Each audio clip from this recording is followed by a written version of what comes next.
Welcome to Purr Adopt, Berkshire Humane Society's award-winning cable TV show. My name is John Peralt. I am the executive director. I am also your host today.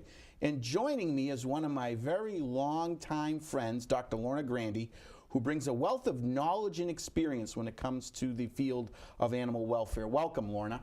Thank you, John. I appreciate it. Why don't you tell, just so everybody knows out there, just a little bit about yourself, because you have been involved. I wrote a few notes down. You have been involved. I mean, I was on page 2, I think. I said, we can spend a half hour talking about all the groups you've been involved in. You've been on our board. Yeah. And I know Buddy Dog, you were on their board as well. Yes. And why don't you tell everybody else all the other different things you've done in regards to animal welfare? I think you're aging me there. No. I have been involved in the field for a really long time. Since you were a teenager. Yeah. I'm one of those people who clearly knew what I wanted to do with my life, had a passion for animals, kept trying to figure out a way to do it. So I started at Buddy Dog Humane Society as an adoption counselor and cleaning poop out of 32 dog runs. And so that was my first experience, and then I'm a veterinary technician. I went to tech school first and worked for the MSPCA in humane education. Decided that I should go back and get my bachelor's degree and wanted to go to veterinary school. And so I did that as well. And I've always sort of been a teacher and a medical person at the same time. As a tech, I also was teaching for the MSPCA. As a veterinarian, I was teaching at BCC and also at the University of Massachusetts. So I tried to combine those things. And yeah, I mean, we worked at the MSPCA at the same time many years ago. Many years ago. Yeah. You have a new venture, a new interest here. And I shouldn't say a new interest, but PupQuest, and that's what we're going to talk about today. And can you tell us a little bit about PupQuest and why you decided to create that website? PupQuest is an online resource to help people, guide people on where to get a dog and where not to get a dog. And so it really came out of my unbelievable frustration after all of these years of working in humane education, working for the MSPCA, being on the board of directors of, Berkshire Humane and all these other places, that we still have people that continue to buy animals from pet shops. Then, of course, that's supporting puppy farms and puppy mills. And then over the years as a veterinarian, what's happened is the internet came into play. So now people are buying animals straight off the internet, thinking that they're having a personal relationship with a dog breeder, right. And they clearly are not. So over the years, I saw so many people. There were two things. The consumer fraud is amazing to me. I mean, how much people get ripped off for thousands of dollars. And most importantly for all of us is the animal cruelty that's involved. Correct. So I thought, well, let's put something on the internet. Let's try to put something together that educates people. And for a long time, as you know, I was calling it blah blah. Yep. Didn't have a name for it. Blah, blah. Yeah, I want to do this website. I want to do something online. I had a pile of information that I wanted to put out there, and all of these ideas and all of these things that I was collecting, and then just really wanted to put something on the internet because that's where people were going. Yeah, and I think we talk about your days with the MSPCA and Buddy Dog, but you were a practicing veterinarian for many years, so you saw a lot of these instances up close. Absolutely, and I think that's part of what made me feel like we really needed to educate people, because what you see as a clinician are people who love their animals. Right. These are very well-meaning people who went to get a family pet. And so they bring it to the veterinarian in the way that you're supposed to do. And so it was very clear to me that these were people who were well educated or really cared about what was going on, and they were getting ripped off royally. And so I thought, how do we intervene? Because a lot of times as animal shelter people, we're taking in the animals into the shelter. Certainly with organizations like Berkshire Humane Society, I chaired the education committee right. when I was on your board, and so we do go out and we are proactive, but for some reason there's been this incredible disconnect with people about where they're getting a pet. And the first several weeks of that animal's life and how that influences the kind of adult dog they're going to get. So endless stories about the people with the Siberian Husky that had a hereditary eye problem and the dog was going to go blind, the people who bought the dachshund off the internet and the puppy was so traumatized that it was just you have a 10-week-old puppy that's screaming in the waiting room and biting at people, and you think, what did this puppy experience in its life? And the fascinating part about it to me is that when we as clinicians see them, most of these people have already made that bond. Right. So they already really love this traumatized and or really sick puppy, which is great. We love it when people make a bond with their pet. We wouldn't have animal shelters if people weren't, everyone made that same bond. But what happens is a lot of these people then won't take the steps to either hold the breeder accountable or report to the Better Business Bureau or that kind of thing. So I think that's also another reason why this continues to go on so much. People love the animal. They're afraid that the pet shop is going to say, give us the dog back. Yeah. And they will, unless you argue with them. Right. Go back to the disconnect, why people just can't connect the dots. Have you figured out why they're not connecting the dots yet? If we could figure that out, we would absolutely have solved this issue. You know, we have on PupQuest, we have some information about surveys that we did. Oh, excellent, excellent. And, you know, we can talk about sort of who also helped with PupQuest. Yeah. That was my next question, the PupQuest team. Yeah, I mean, I did not do this alone by any way, shape, or form. And you guys have a volunteer a person who had volunteered with you for a long time, Liz McAfee. From when she was a child, was one of our junior volunteers that went right up through the ranks. Exactly, and she is a terrific. She's a terrific person. She's a great student. She was my student at the University of Massachusetts. Lisa Corbett from Berkshire Humane said, you have to know Liz McAfee, and said to Liz, you have to know Lorna Grandi. And she was right. And she's just been a joy to work with. She's smart, she's organized. She gets it. And she's tech savvy. Yes. So I hired Liz after she graduated to be my assistant to get PupQuest going, and without her, it wouldn't have happened. But when she was a student, she did some independent study projects with me. And one of the things she did was a survey. So she did research on this topic.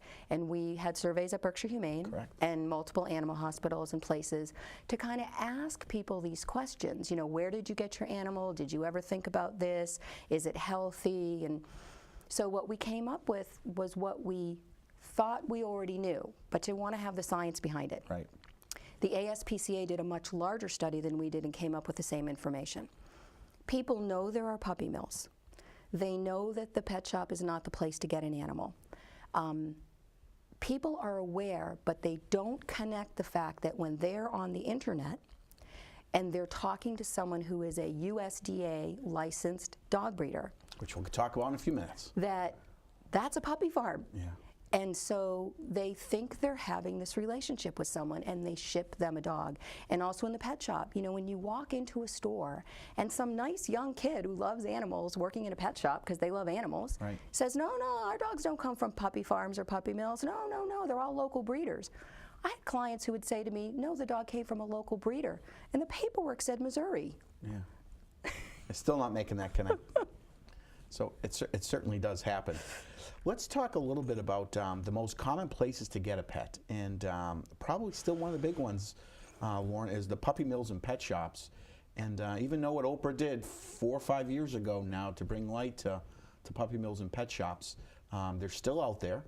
And at least in the Berkshires here, at least when it comes to pet stores, we don't have anybody left that's still selling puppies, but they're still out there. And can you tell us, let's get into a puppy mill first of all. What is, for those people that may have been not aware of this, which we'll talk about in a few minutes as well, what is a puppy mill? What do you classify as a puppy mill? There really isn't any legal definition, and we actually, if you notice, if anyone who goes to PupQuest.org will see that we actually call them puppy farms/mills. So what's generally considered to be a puppy farm or a puppy mill is a commercial wholesale dog breeder, and that they're dealing with multiple breeds, multiple animals, generally in a way that they can't satisfy that animal's physical and emotional needs. So it's large-scale breeders breeding hundreds of animals sometimes, and sometimes it isn't even hundreds. Sometimes it's just 20 or 30, but it's the situation is such, as opposed to different kinds of breeders. What are some of the big states known for their puppy mill breeding or Pennsylvania, huge. Pennsylvania's huge. Which is fairly new. That was one that has come on in the last 10 years? Probably. You know, the Midwest is big, you know, Ohio is big. There's a lot of states, but the Amish have sort of discovered puppies as a cash crop.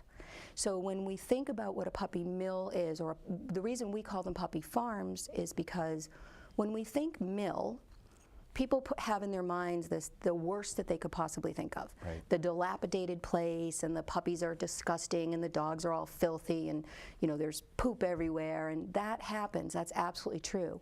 And those are serious violations of USDA regulations, maybe not as well enforced as they need to be. Right. But the truth is that puppy farms raise animals like livestock. And so there are hundreds and hundreds of them at a time. And the Amish have really become people who've they see this as a cash crop, and they keep them in their little buildings. And then the internet has made it so that they can sell them to people. And that's something that Oprah and other people have documented very, very clearly. The USDA, what's that stand for, and how do they play a role or a part in this? Well, it's the United States Department of Agriculture. So on PupQuest, we have it in capital letters, agriculture. So, the question is that what you intended to be buying, to get your puppy from? And so agriculture, we think about livestock. We also think about crops, right? I mean, they also, Right. Plants and things like that.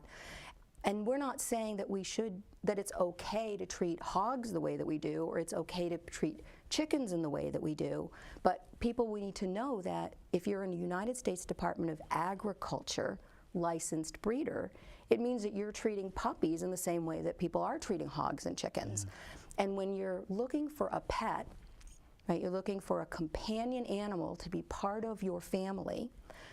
If we went to if we want to put PupQuest up on the screen, we can show some of the things that we talk about here and why it is so important to think about. There we go. What it is that you're trying to do. So we have this graphic. If you want a pet to live in your home, sleep in the bed with your kids, hang out with your family, raising that animal in a cage, crunched in with a whole bunch of other puppies with it, having no human contact, not being properly socialized, not having the proper health checks, not having the proper genetic health checks, is not what we have for our animals that we want to live with us for 15 years. Right. Maybe the animal that we only want to live for a few months and then we're going to eat it, which again, that's a whole other topic and not one that we're necessarily encouraging.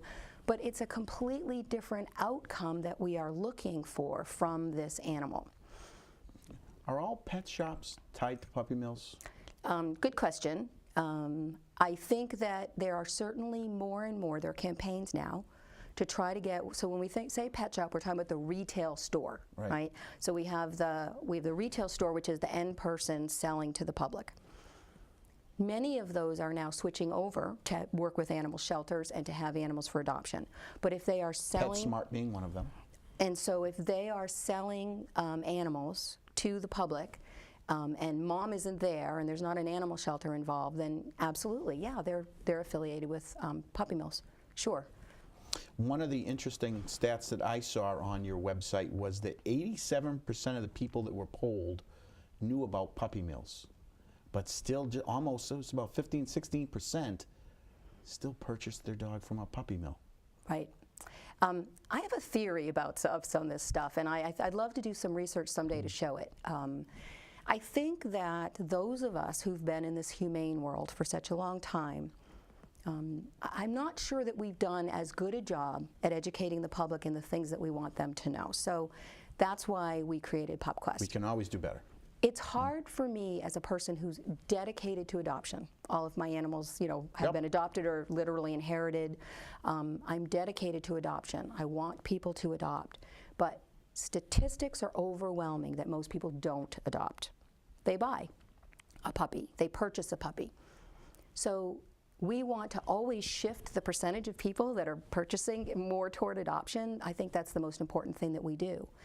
But I think that many organizations, the Berkshire Humane Society not being one of them, but many organizations over the years, when we start to talk to someone who's looking for an animal and they tell us they want to buy a dog, they've decided on a particular breed or a mixed breed designer dog, and they have it in their head that that's what they want, that we start to accuse them of not adopting. And so we alienate them, in my opinion. And then I don't know where they're getting now their information. So they've left who I think are the good guys, us, right? The humane people, and there are millions of us around the country. They've left the humane people, and now they're looking to talk to people about purchasing a puppy. So who are they listening to? You can go online. get Online anybody. is a big, big source these days, yes. And you could go to the AKC, but the American Kennel Club, who registers millions and millions of animals and makes millions and millions of dollars every year registering purebred dogs, they have no standard for the way that an animal has to be raised in order for it to be AKC registered. Right. Puppy mill dogs that are, violating the USDA regulations all the time are AKC registered. So I wanted to have a chance for the public to come to some place where we would guide them when they are looking for a purebred dog or looking to purchase a dog. It's hard to do, but I think it's really important that we don't alienate them, so we give them the outline of what they should do. The second thing I think we've done, not necessarily us, but even the news media, I think when we talk about puppy mills and puppy farms, we have demonized those people who do this and those places to such a degree that when somebody goes into a pet shop and you meet this perfectly nice person who tells you it's not a puppy mill, you believe them because you think the people that work with puppy mills are crazies or something. Yeah. You go online. You assume that they don't. Yeah, and you just don't believe that. You go online and you see a cute website, and somebody emails back and forth with you, and they're perfectly cordial, they're perfectly nice. You think, there's no way those people are doing that, because the only people doing that are crazy. But it's not true. These are people who see animals in a very different light from us. They see them as an agricultural livestock product. Making money. And I see too is that, because I've asked people, well, you knew it came from a puppy mill, puppy farm. Why'd you still adopt it? Oh, you know what? I had to save it. Yes. So they feel as though they're still adopting from those pet stores because they're saving the dog that had such a horrible. So I think that what they're trying to do is to make good out of it. But in return, what they're doing is they're taking their dollars and they're supporting that puppy mill to continue doing what they're doing. It's a tough call, because I'm sure when people go in, they see that cute little puppy, they're apt to feel bad for it and then want to take that home. Definitely. We're going to see a video. We've never done this on Pro Agadop before, so bear with us, people. But we're going to show a little bit about what a puppy auction is. And this is where the puppy mill people get their stock from. So if we can just take a moment, we're going to show you, it's about a 4-minute clip of a video of a puppy auction. And it's the video is on PupQuest website. And whose video is it? It's an undercover video by the Humane Society of the United States. And yeah, I mean, I think puppy auctions are incredible. A cute puppy a lot of is people don't know hard to about them. resist, whether he's for sale in a pet store or online. But buying that cute puppy supports puppy mills, dog breeding operations that mass-produce puppies factory style. The breeding dogs that keep these puppy mills running often are bought and sold at dog auctions. Dog number 11's coming into heat now. Take her home, breed with your mail or buy your... To get an inside look at dog auctions, a little-known aspect of the puppy mill business, investigators from the Humane Society of the United States went undercover. We went to several auctions in the Midwest, where so much of the dog breeding industry is located. 285. Where else are you going to find something produce over $2,000 gross a year in the first year? The first thing you notice at a dog auction are the numbers. Not just the numbers the dogs are wearing, but the staggering number of dogs here. Stacks and rows of dog cages, hundreds of dogs waiting to be sold. Some are scared. Others seem confused or nervous. These dogs are in the back room at a dog auction in Millersburg, Ohio. They were brought here by their owners, local puppy mill breeders who don't want them anymore. They will leave with the highest bidders, most likely other dog breeders. This beagle didn't get so much as a goodbye pat on the head as she was assigned an auction number, 94, and offered up for sale. As the dogs were brought out and auctioned off one by one, the auctioneer promoted just one quality, each dog's breeding ability.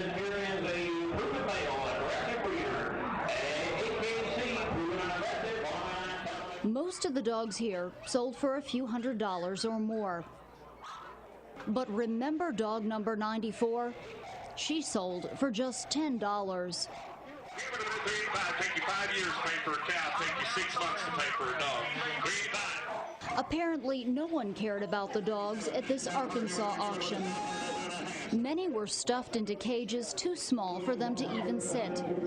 And in the 7 hours we spent at this auction, none of these dogs were given food or water. Even though a jug of water sat in the dog tent all day, the dogs were given none of it. $235. Dachshund market's been strong. $235. Next, we went to an auction in Kansas. Temperatures averaged about 35 degrees on this icy, windy day. Dogs waiting to be sold sat all day in wire cages in a freezing barn, or in open cages on the ground with no food or water. A few lucky ones were at least wrapped in plastic to block out the frigid wind. The only relief from the cold was when the dogs were brought into the heated building where they were sold. $385. Got their whole lives in front of them to work for you. $385. Dog auctions like these provide an insider's look at the puppy mill industry and the heartless way it treats its breeding dogs. Dogs doomed, after they are sold, to continue living in small cages, churning out more and more puppies. And chances are, when you buy a new puppy at a pet store or online, this is the industry you're supporting.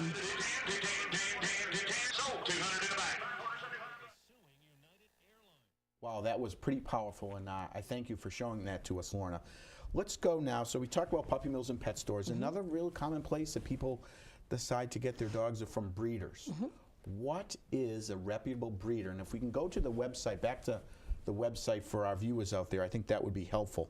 Yeah. If we Signs of a reputable breeder. Signs of a reputable breeder. So what we have on PupQuest.org, if we can take a look at the website, is we have a breeder page. So we have a breeder page, a shelter rescue page, and we talk about not buying online, which is really important. So if someone has decided that they do want to buy from a breeder, we have lists of what signs of a reputable breeder and things that you should walk away from. So you can go to PupQuest.org and you can learn about this stuff, and these are printable pages that you can take out and ask questions. But the most important thing, if people remember nothing else, is never, ever, ever purchase a puppy sight unseen. Always visit where it was born and raised.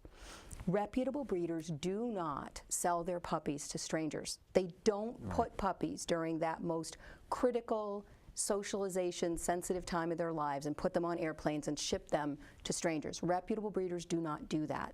Reputable breeders like PupQuest. Right. Because they're putting it on their websites. They're putting it out there because people are starting to ask the right questions. So reputable breeders would never do that. So always visit where the animal was born and raised. Make sure that the puppies have been socialized, that the puppies are living inside and being raised with the family. You want an animal that's introduced to your life early on. So we have a lot of things. The other thing that's important is that each individual puppy will be examined by a veterinarian. A reputable breeder brings their litter to a vet. We look at each individual puppy, make a medical record for that puppy, and then that's what the breeder gives to the Which is computer generated these days. That's right. And so, you can, breeders, crappy breeders, backyard breeders, whoever can put any, they can buy something on the internet, they can buy it at a pet store and write in anything they want as a medical record. What about reputable breeders online? No such thing. There are no reputable breeders online. However, it's a great way to search. They'll have websites. They may give you some information, but reputable breeders do not ship their puppies to strangers sight unseen. And you're on your website, 2 reasons why you shouldn't shop online. Because you can't visit. You absolutely can't visit where the animal was raised, and that that animal is just not going to get what it needs. And the sad piece of information, one of the fewest places people still get their dogs are from rescues and shelters. Right. Right. If we can go back to the site for just a second, rescues and shelters, as you well know, have a lot of great animals there, and that we have our rescue shelter page with my handsome dog from Thomas J. O'Connor in Springfield there. We have a list. What to look for in a reputable shelter, what to walk away from. Things like temperament testing, medical things, everything that you guys do, and so many rescues don't. The other thing, please never adopt or purchase a puppy in a parking lot somewhere. Yeah. You don't know who these people are. You have to go to reputable shelters, reputable rescues. Going across state lines and adopting a puppy in a parking lot someplace has been wreaking havoc in Massachusetts, so Right. don't do it. Yeah, And it's go to actually PupQuest to learn more. I was going to say, I think all our viewers out there should be, next time they're thinking about adopting a dog, and just out of educating yourself, go to PupQuest, and there's a ton of information on there. We're almost out of time, Dr. Grandy, and I know we could talk about this for another hour. There's many subjects we never even touched on. But is there anything else that you think it's very important for people to know, other than going to PupQuest, before if you leave them with one fact, what's that fact that you would leave them with? If you are going to purchase a dog, I want you to think about what you're paying for. Because if you're going to pay $1,500 for a dog, the people have got to have to have done the medical genetic testing. You need to get something for that money. A girl dog and a boy dog getting together and doing what comes naturally, you don't pay people for that. That's right. And I know you had one announcement to make about the 1 billion rising. Yeah, I mean, if anybody is interested, February 14th is 1 billion rising, and it is a day for people to stand up in solidarity against violence against women. We are part of an organization called Haven, Human Animal Violence Education Network. We'll talk about another time. That'll be a whole other show. We're going to have a dance party in Pittsfield, probably one in North Adams, and so watch your newspaper, and we need to rise on February 14th. Well, thank you, Dr. Grandy, and thank you to our viewers out there for tuning in. We'll be at BCC's annual Not Your Average Dog Show, and that'll be coming up again on February 10th at 11:30. So thanks for watching, and we'll see you next time at Purr, Wag, Adopt.